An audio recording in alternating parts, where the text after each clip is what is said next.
Hi, I'm Brian Benedict. For this semester, I've been focusing as an AI adoption manager role.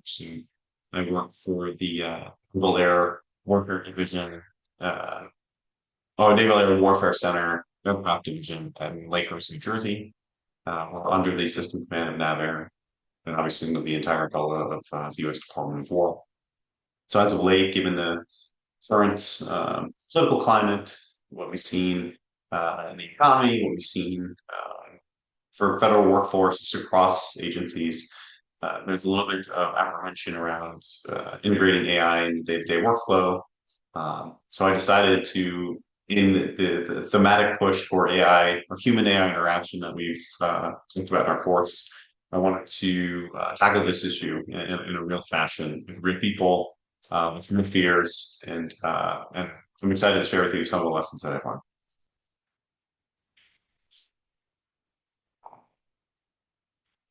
So just initially setting the stage here. So I work for a systems command called NAVAIR. We're responsible for maintaining lifecycle sustainment, novel technologies, addressing cash reps in the fleet, casualty reports as they come up to keep the sailor in a warfighting posture. So obviously, as of late, we see just writ large that the world is entering AI. It's a mutual that we've just seen, the last couple of days with the economy. Is there an AI bubble? Is there not? Um, And now there's a really strong fear that white collar work, in particular, is under threat of being supplanted or entirely replaced by really generative AI, with large language models, um, in particular. Uh, and that's only they're mounting more so, kind of with the newer iterations of ChatGPT 5, Gemini 3 now.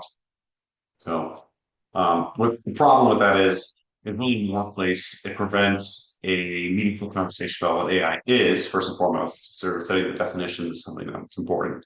What it can and cannot do, and what it means for employees, and what the benefits could be. So, in a similar fashion, we're more or less in a new arms race. So there's a book by Eric Schmidt and Henry Kissinger before he passed, making the analogy that the AI race with China is akin to the nuclear race that we had during the Cold War. So we are behind. Obviously, anyone who's worked in government knows that we lag in private sector quite a bit. And now there's even a huge push to inculcate AI use throughout the DO. Um, and I really just want to ensure that our guiding belief is human dignity first. So when I took on this role, there's really a five pronged approach. Doing small projects to garner excitement, training, strategy, hiring. And I wanted to focus more so on training. I think that's the most full way to have people adopt AI and to kind of see it work like magic. So we've had some front end products that we've gotten approved to use at work, with the ability to toggle between different large language models with a unique front end. So I decided to develop training that would go through an overview of AI and then some prompting to teach people how to use it effectively, to make it work a little bit easier. So meeting minutes, that type of stuff, um, and then some more complex problems. So I decided just to make it a three-part workshop. So they do get training credits. So I worked with our training team to ensure they get credit hours towards their every 2 years we need 80 hours of continual learning. So this will function towards that, which is great.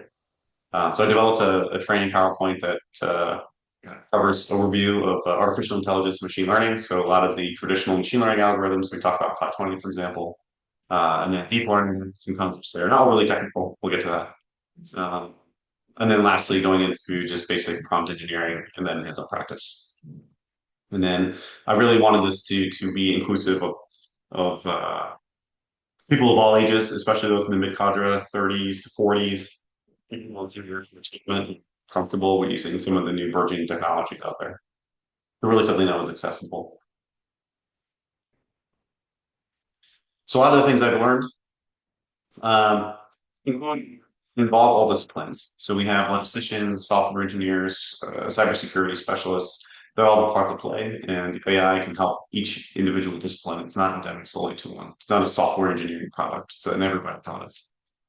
Um, have the ability for people to give you feedback. So sometimes people want to see certain things from training.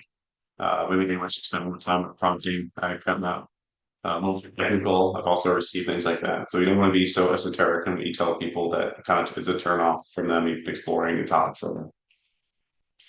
Um, One of the most important things from this list, it really was the augmentation and replacement.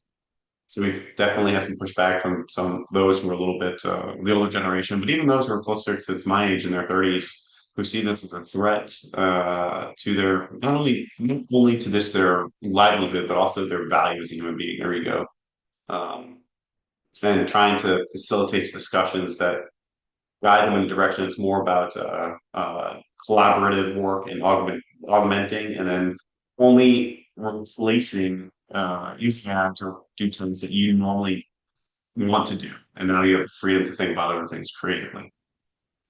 And then lastly, have fun. I definitely have included Grok and Grok Unhinged and whatever, just in Gemini using the just make it conversant and talkative at the beginning, especially with people who are newer who haven't used it before. It's cool to see they're surprised at how sophisticated this AI can be and fun it can be. So lastly, um, I put this. This is from this concept was actually from a French Jesuit priest. Not to add any type of like Catholic theology to it, but he, I think, in particular, was ahead of his time. He was contentious even for the Catholic Church at that time. Um, and he talked about something called the Omega Point, where it's a human evolution is almost a spiritual and biological endeavor that will eventually converge on a point of consciousness. Obviously, Jesus and battle is referenced here, but I think that the concept that there's a new evolutionary sphere of a collective consciousness. Um, there's definitely been some talks about how AI is going to connect people on a whole different layer in the digital space that hasn't been seen before. So I just wanted to end with that. It was great to Mr. I am submitting a article along with this for to use for the LinkedIn post and whatnot. So, um, but it was great. Thank you.